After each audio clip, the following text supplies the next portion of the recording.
soldiers and the service that the folks have done that have since passed.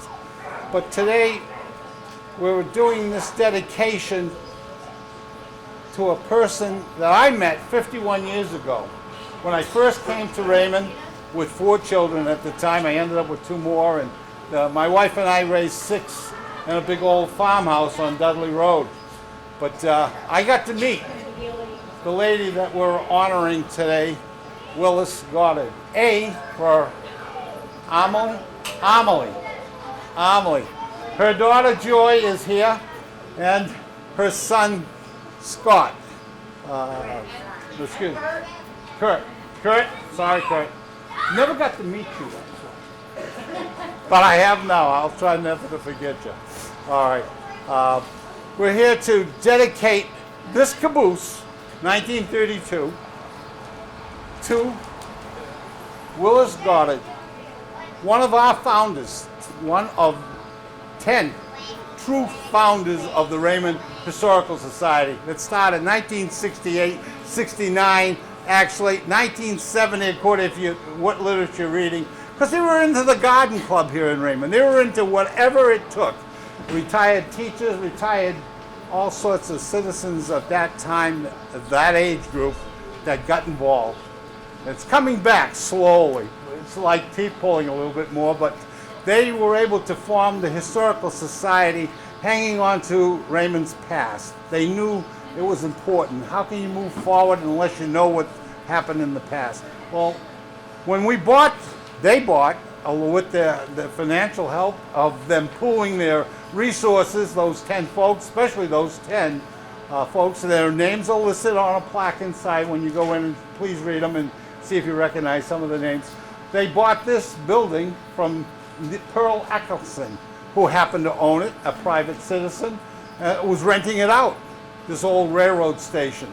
So we were able to buy it, or they bought it in 1973, shortly after they formed in 1969, 1970. So we're 51 years old, the Raymond Historical Society.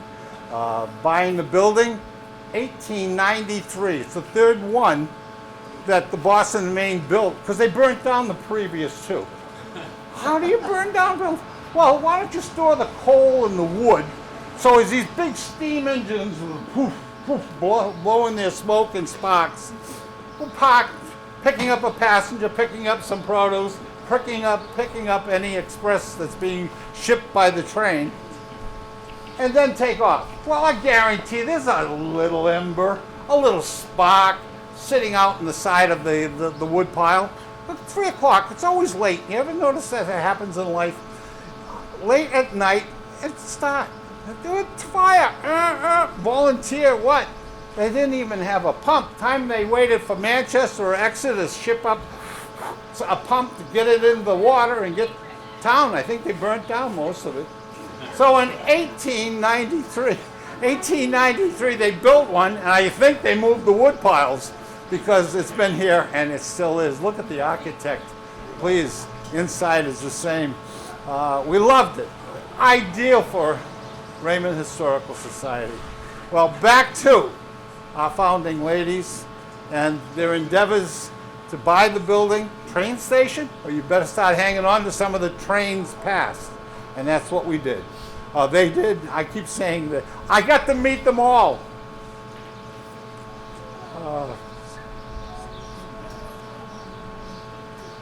The meaning of those founders, excuse me, very important. One of the reasons I raised my hand high enough to say, Dave, will you be the president? That's how it happened. But I'm back. I helped put those tracks in because they foresaw the tracks on the branch were going to be taken out. So we put the tracks in with Bill Prince and Russ Agee and a lot of the early founders, and we were able to, over the years, get some old rolling stock. What condition? Well, what could we afford? Well, yeah, you can have it for $1,000. Cost you 3 or 4 to move it. Wow, let's get it up here before the tracks are out. Well, the tracks are out now. Never mind a crane bringing it in, and the wood comes out of the rail yards of Chicago.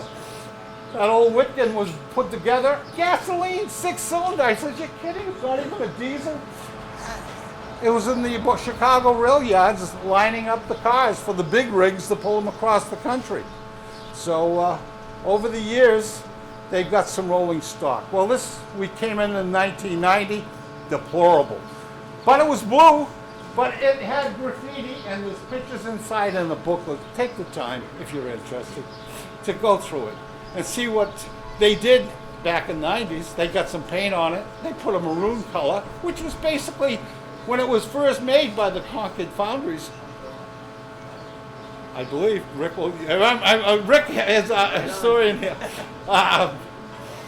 When they made those units, 25 of them, I think, especially with the rivets. I think you might have overheard me. They don't do it with the rivets anymore. Try and put decals over rivets. I realize that was not going to happen anymore.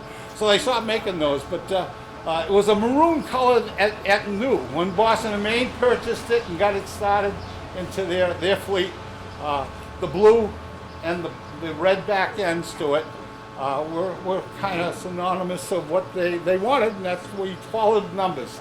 And that's why the colors are they are. But okay, I'm getting a high sign. Okay, as the time needed for that paint job wore off, an old Rusty, which one of our students here in Raymond submitted the name for it, and it got old Rusty because the maroon color and the way it was deteriorating, it truly became old Rusty. But we were able to slowly start to raise monies, get the right people involved in getting this refurbished. And along came somebody that I wasn't expecting. We were just out to do what we can money-wise and get the right pricing, and maybe should we do it ourselves. We have the Boy Scouts. A fellow by the name of Scott Knightley stopped by and said, I have the ability and I have the inclination to help you folks out. Bingo! God, thank you. And excuse me. Scott, thank you for stopping by that day. It took a while, but within the pandemic, oh, thank you for being, oh, please let it be over. What a year. It took a while, but look at this, what he has done. And he happens to be, and why are you doing this for us? Because he thought I was, no. It was his grandmother, Willis Goddard. He's the grandson to Willis, along with his mom, Joy, and Kurt, and Scott, and Deb, and Sonia. Hi, welcome the Knightleys. I love you. And Sonia, and I see you, Sandy, in the background. Gene Goddard, because of proximity of what I bought, that old farmhouse raising my children in, was in proximity to Willis Goddard and her best friend, Ruth Brooks Hoffman. And they were part of the 10 names. And it got done, as you can see, the exterior. It's not just the welding. We couldn't weld. We could, but we'd have to pull a lot of the wood inside away because it's only a thin metal. So to weld it, we'd be burning it down. So along come a knowledgeable young man and his company, Advantage. Epping, thank you. And I've read some stories about what you did for the Capitol building here in New Hampshire, up there in Concord. So you've been around a while. So I didn't even know. I thought he was doing it just for me. But we're dedicating this to Willis Goddard, and we have a plaque, bronze, brass, whatever. And it's going to look like that, and it's going to be up there on the corner of the set of stairs as they go into the caboose. And it reads 1932 B&M caboose, restored in 2020, dedicated in the memory of A. Willis Goddard, a founding member of the Raymond Historical Society.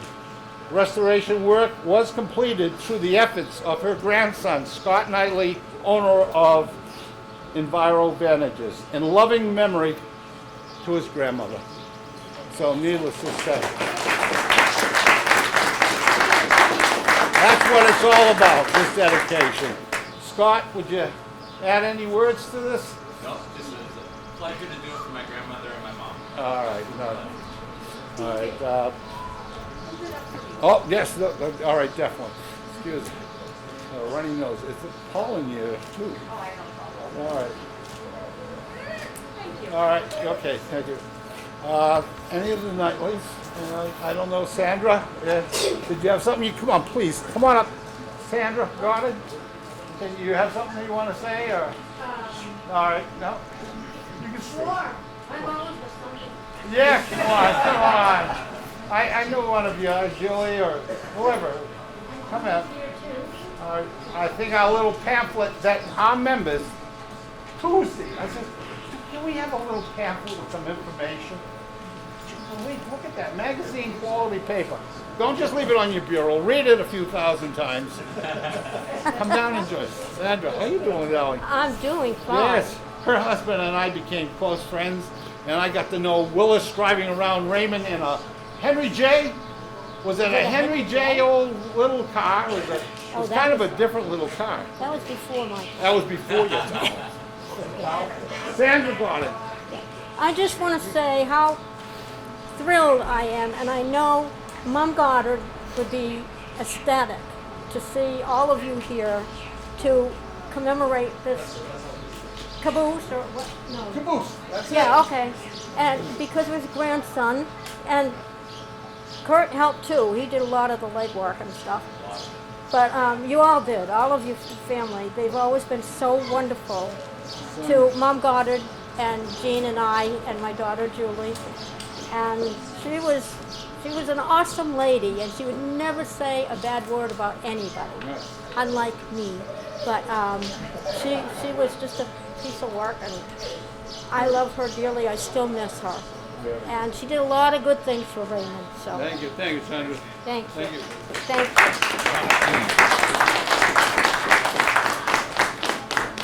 you. Rick, can I pick on you? Sure can. Boston and Maine Historical Society, chief editor in charge of and Newsletter. Newsletter. All right, Rick. On YouTube, he's got fantastic videos of the different branches of train tracks throughout New Hampshire. Rick. Thanks, Dave. Just a little bit of history on the caboose here. At first, like Dave was saying, a lot of things were built of wood, and that was no exception for cabooses and rolling stock. There was plentiful. There was plenty of wood around to be used, and places like Laconia became famous for building rolling stock.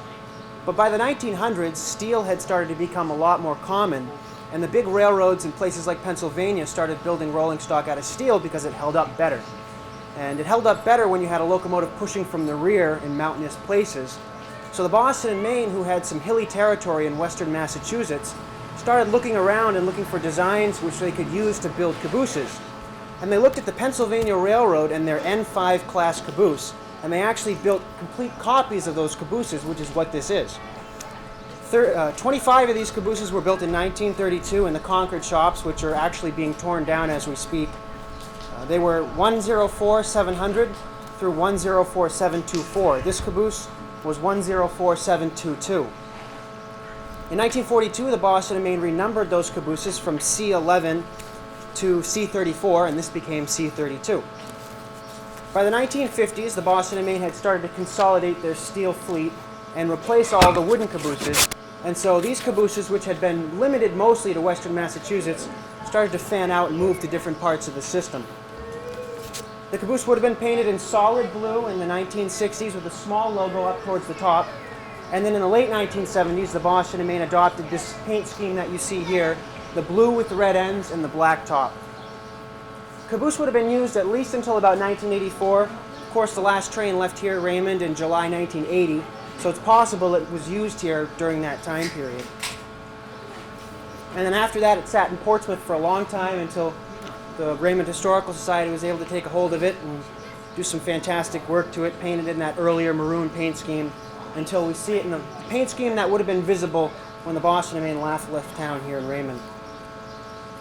But I wish I could stand here and say that we could hear the sound of a freight train approaching in the distance. I think we're going to hear the model garden model. I hope so. Bob I hope McLeod so. is set up on the other side. Yeah. And he's got some beautiful sound effects with that. Yeah. Make sure you stop and let him know of his time and effort setting that up.